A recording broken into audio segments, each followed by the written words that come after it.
মান্দাই থেকে বালডুম যাওয়ার রাস্তায় বেহাল দশা ঘিরে ক্ষোভ বাড়ছে। দীর্ঘদিন সংস্কার না হওয়ায় চরম ভোগান্তির অভিযোগ স্থানীয়দের। রাস্তা এখন কার্যত চলাচলের অযোগ্য হয়ে পড়েছে। কোথাও রাস্তা ভেঙে ছড়ায় মিশে গেছে, কোথাও আবার বড় বড় গর্তে বাড়ছে দুর্ঘটনার আশঙ্কা।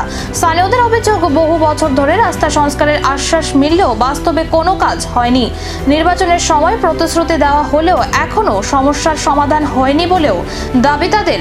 সংবাদ মাধ্যমের মুখোমুখি হয়ে এলাকাবাসী দ্রুত রাস্তা সংস্কারের দাবি জানান। তাদের বক্তব্য, প্রতিদিন এই রাস্তা দিয়েই স্কুল কলেজের পড়ুয়া, রোগী এবং সাধারণ মানুষকে যাতায়াত করতে হয়। এদিকে বিষয়টি নিয়ে সংশ্লিষ্ট কর্তৃপক্ষের পদক্ষেপের দিকেই এখন তাকিয়ে রয়েছেন স্থানীয় বাসিন্দারা। কত বছর ধরে এই রাস্তাটি ভাঙা ছিল? সিপিএম আমলের পর থেকে রাস্তা কিছু করা হয়েছে না। যে বামফ্রম আমলে যেটা কাজ করি যেটা করছিল এখন তো কোনো ধরেনি। না না না, আমরা তো চলতে অনেক অসুবিধার রয়েছে। এইদিকে আবো বাঙ্গা, একদম বাঙ্গা হয়ে রয়েছে।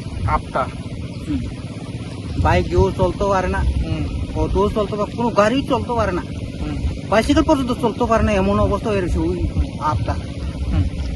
তারপরে এখানে দেখা যায় যেটা রাস্তাগুলি অনেক রাস্তা গেছে ভেঙে।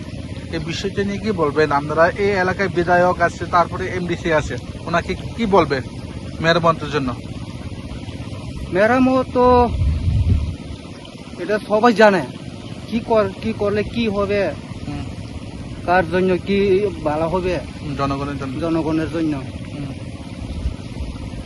আর কি বলবো, আয়েছেরা এই এলাকায় আয়েছেরা এমএলএ আয়ে দেখছেন নি এই রাস্তাটা?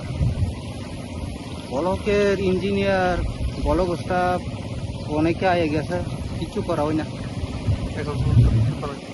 কত বছর হয়েছে বুঝতো এভাবে ভিজিট করে গেছিল? প্রায় আয়া আয়েছেরা খালি দেখে যায়, মাথা দিয়া যায়। আপনারা এই এলাকায় এমএলএ কে?